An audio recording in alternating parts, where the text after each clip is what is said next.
અમદાવાદના ઓઢવ વિસ્તારમાં એક મોટી દુર્ઘટના થતા રહી ગઈ હતી, જેમાં બે મજૂરોના જીવ બચી ગયા હતા। અમદાવાદ શહેરના ઓઢવ વિસ્તારમાં મનમોહન પાર્ક પાસે કિંગસ્ટોન રેસિડેન્સી નામની નિર્માણાધીન બિલ્ડિંગમાં કન્સ્ટ્રક્શન લિફ્ટનો એક વાયર તૂટી જતા બે મજૂરો ફસાયા હતા। બે મજૂરો અંદાજે 50 ફૂટની ઊંચાઈએ હવામાં લટકી ગયા હતા।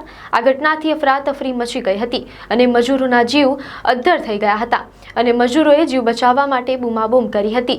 જ્યારે ફાયર બ્રિગેડની ટીમને જાણ કરવામાં આવતા નિકોલ ઓઢવ ફાયર સ્ટેશનની ટીમ રેસ્ક્યુ ટીમ તાત્કાલિક ઘટના સ્થળે પહોંચી હતી અને ફાયર બ્રિગેડની ટીમ દ્વારા બંનેને સહી સલામત રીતે નીચે ઉતારી દેવામાં આવ્યા હતા। કિંગસ્ટોન રેસિડેન્સી નામની નિર્માણાધીન બિલ્ડિંગમાં બે મજૂરો સવારથી કામ કરી રહ્યા હતા। આ બિલ્ડિંગ 13 થી 14 માળની છે, ત્યારે 6થા માળ પર તેઓ કામગીરી કરી રહ્યા હતા। તે દરમિયાન અચાનક એક તરફનો વાયર તૂટી ગયો, જેથી બંને મજૂરો એક તરફ લટકી ગયા હતા। જ્યારે ફાયર બ્રિગેડની ટીમ દ્વારા તાત્કાલિક પહોંચી અને તેમનો જીવ બચાવ્યો હતો।